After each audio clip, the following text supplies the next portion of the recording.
এক সময় এই কাঁচামাটিয়া নদী পারাপারের জন্য ঈশ্বর পাটনেই ছিল সবার ভরসা, আর তার নামেই আজ ঈশ্বরগঞ্জ।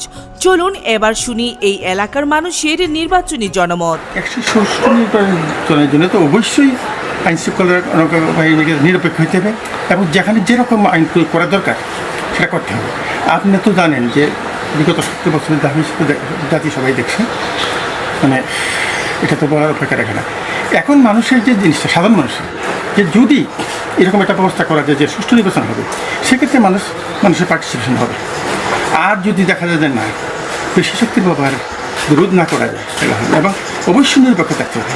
কারণ স্বাভাবিকভাবে পুলিশের অবস্থা আমরা দেখছি, কিন্তু এখন পুলিশ অনেকটা ঘুরিয়ে দাঁড়িয়েছে, মানুষ পুলিশের প্রতি এখন আস্থা আছে, এখন সেনাবাহিনীর প্রতি আস্থা আছে। কিন্তু পলিটিক্যাল পার্সন যারা আছে তাদের মধ্যে যেভাবে মানে 5ই আগস্ট হওয়ার পরে যে একটা ছিল, পরে আস্তে আস্তে এটা অনেক বিকৃত হয়ে যাচ্ছে। কারণ একজন এক পার্টির স্বার্থে নিয়ে আসে।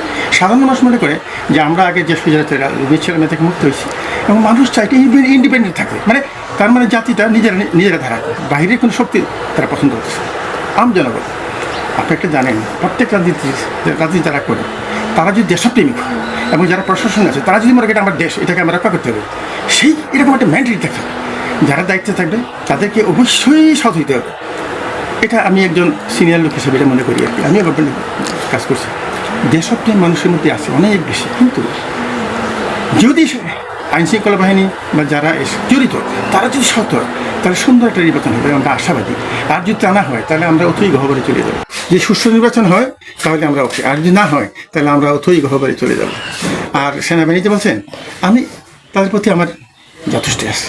হ্যাঁ, ভুল ত্রুটি তো থাকবেই কম বেশি, কিন্তু বর্তমানে বিশেষ করে আপনার যে অবস্থানটা ছিল, যদি সেনাবাহিনী যদি আপনার পক্ষপাত দুষ্ট মারাত্মক কিছু করতো, হয়তো অনেকে বলবে যে সেনাপ্রধান করছে, যে জানি কয় ওনাকে ভাগাই দিচ্ছে এই শ্রেণী। কিন্তু সার্কামস্ট্যান্সটা, পরিস্থিতি এমন একটা অবস্থা, উনি করতে কি পারেন।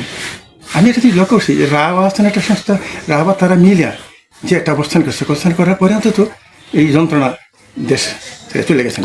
কিন্তু যদি কি হয়তো আমি জানি না, এরপরেও কিন্তু আমরা বলবো মন্দের ভালো, তা না হলে এখন এটাকে টিকায় রাখাতে হবে। ইউনুস সম্বন্ধে আমার ধারণা খুবই ভালো, কারণ অত্যন্ত বিজ্ঞ মানুষ। আর আমি তো পলিটিক্যাল পার্সন আমার, তো এটুকু বুঝি যে দেশের মানুষ চায় সৎভাবে জীবনযাপন করতে, নিরাপদে থাকতে, মানে পুরো নিরাপত্তা যে দল দিতে পারবে, এরকম একটা লোকের মানুষ কিন্তু পছন্দ করে।